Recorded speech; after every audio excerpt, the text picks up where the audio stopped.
Hop, Hep, hop, hop. pep de quoi, Pablo? Tu vas où là, mon petit connard? J'allais partir en week-end. Oui, bah non, tu vas penser aux Karine déjà avant. C'est vrai, on va pas les zapper les Karine, surtout que c'est un beau prénom. Bonjour à tous, bienvenue, ravi de vous retrouver. Dernier jour de la semaine, aujourd'hui nous sommes vendredi. Vendredi 7 novembre 2025, bonne fête Karine, bonne fête également Ernest, Ernesto ou encore Ernestine et tous les dérivés. Je suis sûr que c'est un prénom qui va revenir, c'est Ernest. Non. Enfin, alors petit Ernest, comment ça va? 311e jour de l'année aujourd'hui. C'est arrivé un 7 novembre. 3 événements à retenir aujourd'hui. En 1659, la signature du traité des Pyrénées entre l'Espagne et la France qui met fin à 24 ans de guerre. En 1933, le tout premier tirage de la loterie nationale est remporté par Monsieur Bonnour, coiffeur à Tarascon. Il remporte 5 millions de francs. Avec l'inflation, maintenant, ça équivaut à 50 balles. Ça ferait pas grand-chose. La coquette somme de 5 millions de francs. Et puis en 1957, la toute première voiture connue pour ses pannes à répétition, mais vendue à bas prix et utile. C'était un peu l'avant Twingo. La Trabant est sortie d'usine de RDA, produite jusqu'en 91. Mais elle est sympa, non, celle-là? Elle a un petit peu de gueule, ouais. Oui, Mais on dirait un peu qu'elle est faite en carton, ce qui ne m'étonne pas au niveau des pannes. Hein. on dirait un peu la voiture de Gaston Lagaffe aussi dans, Ouais. dans la... Un truc qui sort Ouais. d'une BD ou d'un dessin animé. Exactement, ou dans un paquet de céréales, le petit jouet. Voilà pour les 3 infos à retenir aujourd'hui. On jette un coup d'œil au temps.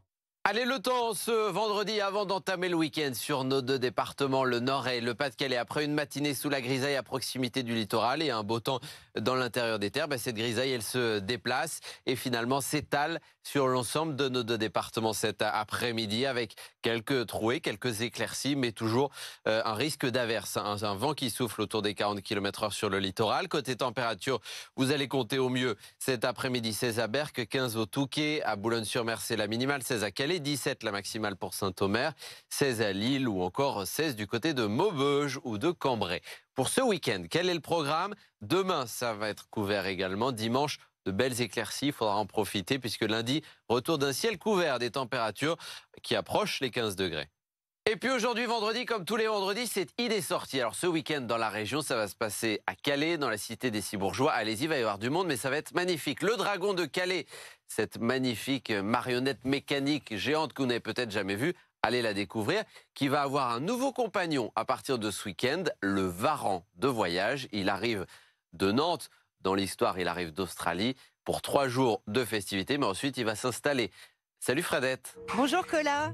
Ce week-end, vous pourrez découvrir le Varan de voyage, l'Odyssée, un spectacle de François Delarosière et de la compagnie La Machine. Il s'agit d'un spectacle qui met en scène 3 machines. Le Varan de voyage, qui est la dernière création et qui, lui, va s'installer définitivement à Calais à l'issue du spectacle. Le Dragon des mers, que les Calaisiens connaissent bien. Et puis une invitée de marque qui s'appelle La Gardienne des Ténèbres. C'est un spectacle XXL, une sorte d'opéra urbain qui va prendre la ville d'assaut et je ne peux que vous conseiller d'être du 7 au 9 novembre à Calais. Et on va vraiment explorer la ville sous toutes ses facettes. À tout moment, envoyez messages, photos et vidéos de vos balades et de vos activités du week-end. Je veux voir ça via WhatsApp au 0613 024 693 ou par mail à cola@bfmlocal.fr et on diffuse ça lundi. Bon week-end à tous.